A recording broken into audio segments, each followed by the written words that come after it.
Мухаммад ибн Васи' аль-Азди. Украшение факыгов. Поистине, один палец Мухаммада ибн Васи' аль-Азди дороже мне, чем 1000 обнаженных мечей в руках 1000 юношей в расцвете сил. Кутейба ибн Муслим. Перенесемся в 87-й год от хиджры. Вот он, гордость мусульман, полководец, триумфатор Кутейба ибн Муслим аль-Багили ведет свое войско из Мерва в Бухару. Он намерен покорить оставшиеся области Маавера-ан-Нахра и предпринять поход на приграничные области Китая, возложив на их жителей выплату подушной подати – джизьи. Но не успел Кутейба перебраться через реку Сырдарья, как жители Бухары, узнав о его приближении, стали готовиться к сражению. И со всех сторон звучали походные барабаны. Они позвали на помощь соседей, жителей Согда, тюрков и китайцев, а также многих других. К ним стало подходить подкрепление. Войска, состоящие из людей разных цветов кожи и национальностей, говорящих на разных языках и исповедующих разные религии. Враг оказался в несколько раз многочисленнее мусульман. К тому же, они перекрыли дороги, ограничив передвижение мусульман, отрезав пути и закрыв границы. Кутейбе ибн Муслиму не удалось даже послать к ним маленький отряд, который должен был разведать положение на территории врага и снабдить командующего добытыми сведениями. Отдельные люди, которых он посылал на разведку, также не смогли ничего сделать. Кутейба ибн Муслим встал лагерем близ города Бейкент и стоял на месте, не продвигаясь вперед и не отходя назад. Враг выходил к нему для сражения каждый день, и с первыми лучами солнца происходили стычки между отрядами двух войск, а ночью вражеские отряды возвращались в свои надежные крепости. Так продолжалось 2 месяца. Кутейба пребывал в растерянности, не зная, что делать дальше. Он не знал, отступать ему или наоборот наступать. Мусульмане всех областей вскоре узнали о положении, в котором оказался Кутейба со своим войском. И мусульмане стали опасаться за огромное непобедимое войско и за его великого командующего, которого еще никто не смог одолеть. Наместникам было велено обращаться к Аллаху с мольбами за мусульманские войска, которые оказались в трудном положении в землях Мавер-ан-Нахра после каждой обязательной молитвы. И в мечетях мусульман звучали слова мольбы, с которой мусульмане обращались за Кутейбу и его воинов. Имамы читали дуа кунут в каждой обязательной молитве. На помощь к доблестному войску устремились очень многие, во главе с благородным последователем сподвижников Мухаммадом ибн Васи' аль-Азди. У Кутейбы ибн Муслима был разведчик из числа неарабов, известный своей сообразительностью, проницательностью, мудростью и острым умом. Его звали Тейзер. Враги переманили его на свою сторону, щедро одарив. Они потребовали от него использовать свою хитрость и острый ум для того, чтобы ослабить мусульман и заставить их покинуть их земли без боя. Тейзер зашел к Кутейбе ибн Муслиму аль-Багили, а у него в это время сидели его командующие и наиболее благородные воины.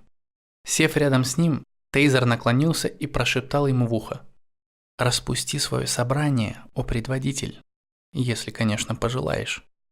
Кутейба сделал знак присутствующим, и все они поднялись и ушли, кроме Дырара ибн аль-Хусейна, которому Кутейба велел остаться. Тогда Тейзер повернулся к Кутейбе и сказал: «У меня для тебя новости, предводитель». Командующий с нетерпением спросил: «Какие же?» Тейзер ответил: «Повелитель верующих в Дамаске снял с должности Аль-Хаджаджа ибн Юсуфа ас-Сакафи и всех командующих, находившихся в его подчинении, в том числе и тебя.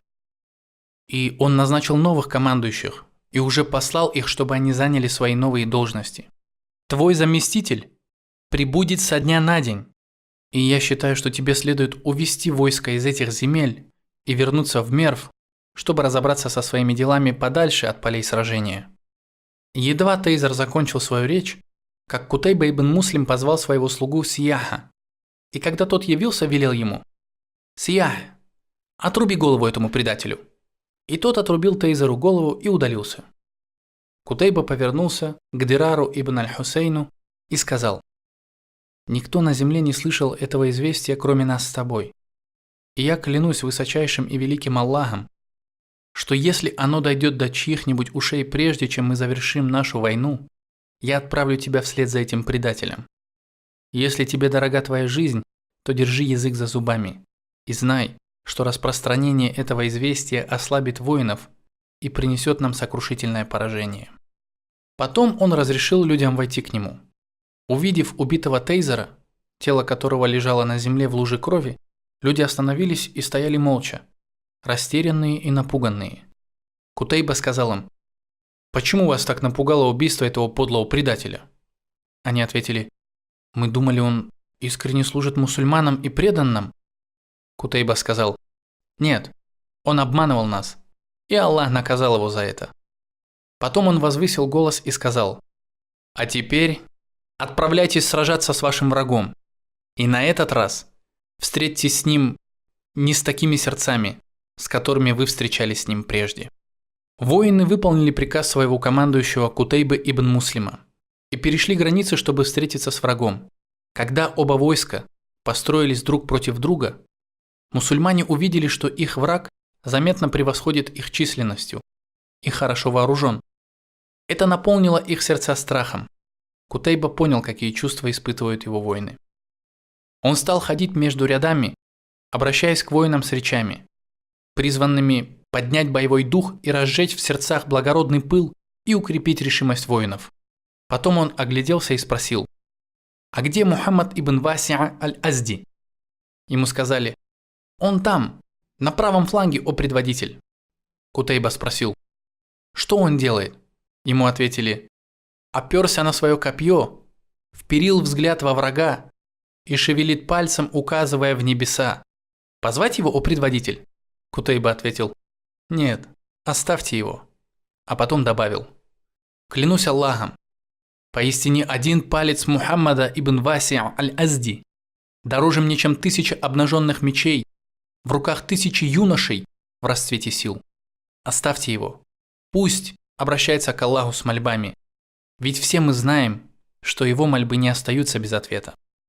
Два войска сошлись и стали сражаться, как разъяренные львы, схлестнулись подобно двум огромным волнам во время шторма. И Всевышний Аллах ниспослал сердцам мусульман покой и умиротворение, и помог им духом от него. Они сражались с врагом весь день, а когда настала ночь, Аллах сотряс стопы многобожников и вселил в их сердца страх. Они побежали, а мусульмане преследовали их, убивая и захватывая в плен. Тогда они запросили мира и согласились выплачивать джизью. Кутайба заключил с ними мирный договор. Среди пленных оказался скверный и злонравный человек, который настраивал свой народ против мусульман и побуждал их идти против них. Он сказал Кутайбе ибн Муслиму: «Я заплачу выкуп за свою жизнь, о предводитель». Его спросили: «Сколько же ты заплатишь?» Он ответил: 5000 мотков китайского шелка стоимостью в 1000 тысяч. Кутайба повернулся к своим командующим и спросил: «Что вы об этом думаете?» Они ответили: «Мы считаем, что это имущество увеличит добычу мусульман, да и после одержанной победы нам нечего бояться влияния этого человека и ему подобных». Кутайба повернулся к Мухаммаду ибн Васи'а аль-Азди и спросил: «А что ты скажешь, о Абу Абдулла?» Он ответил: «О предводитель, поистине мусульмане вышли из своих земель не для того, чтобы собирать военную добычу и приумножать имущество. Они вышли ради того, чтобы снискать довольство Аллаха и его награду, и распространить его религию на земле, и одерживать верх над его врагами». Кутайба сказал: «Да воздаст тебе Аллах благом. Клянусь Аллахом, я не позволю ему пугать женщину-мусульманку после этого дня, даже если он принесет мне все сокровища мира в качестве выкупа». И он велел казнить злодея. Мухаммад ибн Васи'а поддерживал связь не только с Язидом ибн аль-Мухаллабом и Кутайбой ибн Муслимом аль-Багили, но и с другими наместниками и командующими амиядов.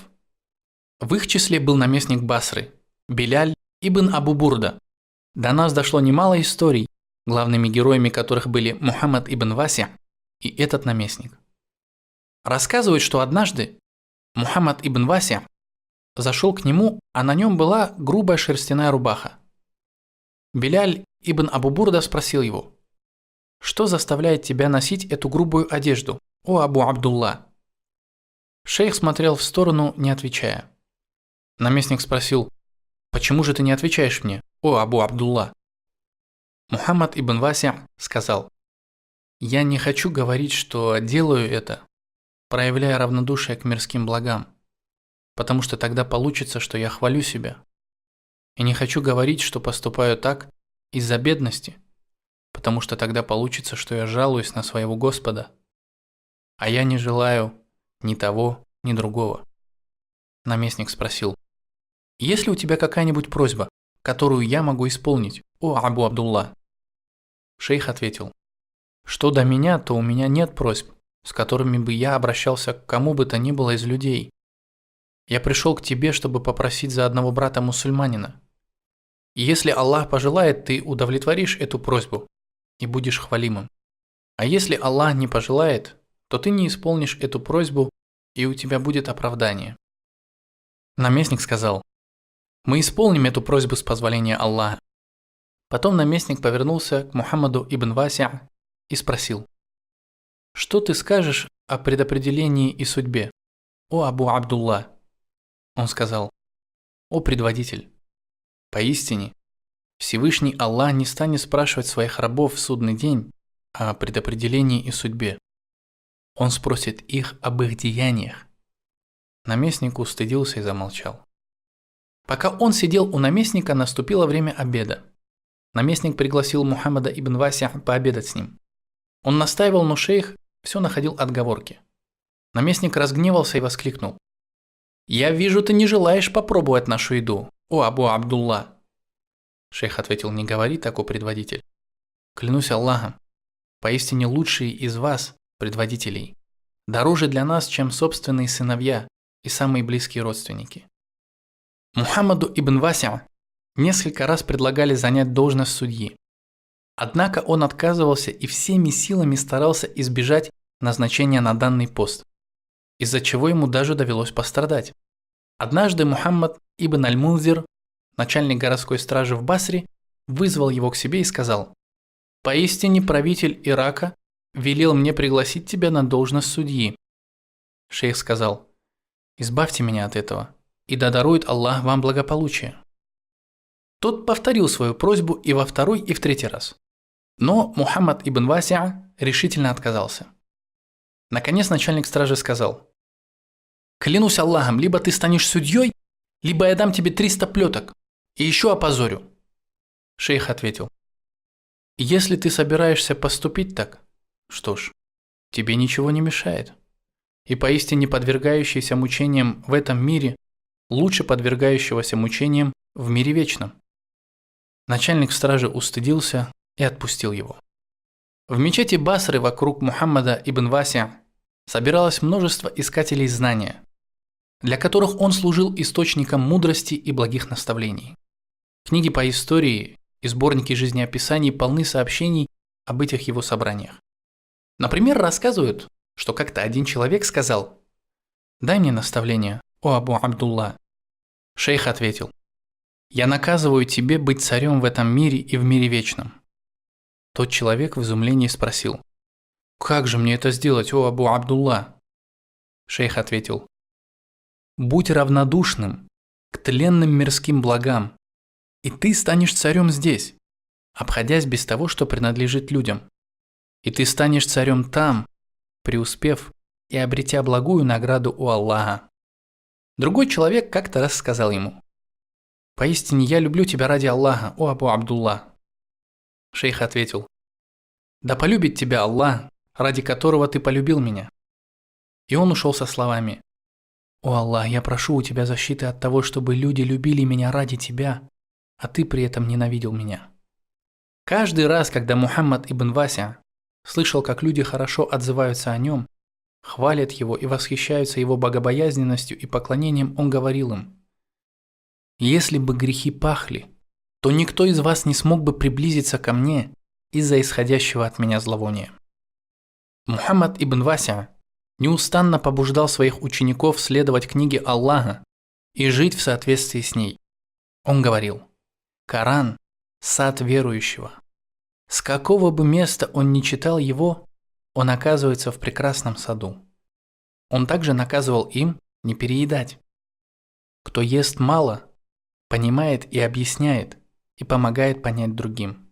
А если человек ест много, то он становится тяжелым на подъем, и это отвращает его от многого из того, к чему он стремится. Мухаммад ибн Вася достиг высот в богобоязненности и благочестии. До нас дошло немало историй, подтверждающих это. Например, сообщается, что однажды Мухаммад ибн Вася стоял на рынке, продавая своего осла, и один человек спросил его: «Удовольствуешься ли ты, если я возьму его себе, о шейх?» Мухаммад ибн Вася ответил: «Если бы я сам был доволен им, то не стал бы его продавать». Мухаммад ибн Вася прожил всю свою жизнь, боясь своих грехов. Он очень боялся предстать перед Господом. Когда его спрашивали: «Как ты встретил утро, о Абу Абдулла?» Он отвечал: «Я встретил его так, что смертный час мой близок, надежда моя далеко, а деяния мои скверны». Заметив удивление на лице спрашивающего, шейх добавлял: «Что вы думаете о человеке, который каждый день приближается к миру вечному на мархалю?» Это расстояние, которое караван проходит от привала до привала. Когда Мухаммад ибн Вася заболел своей предсмертной болезнью, люди стали навещать его. Их было очень много. Одни выходили, другие заходили. И дом постоянно был наполнен людьми, стоявшими и сидевшими. Мухаммад ибн Вася посмотрел на одного из своих близких друзей и сказал: «Вот скажи мне, от чего смогут избавить меня все эти люди в судный день, когда нас потащат за головы и за ноги? Какую пользу они принесут мне, когда меня бросят в огонь?» Потом он обратился к Господу со словами: «О Аллах, поистине я прошу у Тебя прощения за каждое скверное стояние, за каждое скверное сидение, за каждое скверное вхождение, за каждый скверный выход и за каждое скверное деяние, за каждое скверное слово. О Аллах, поистине я прошу у Тебя прощения за все это. Прости же меня. Я шлю Тебе приветствие мое до того, как буду отягощен». После этого он испустил дух.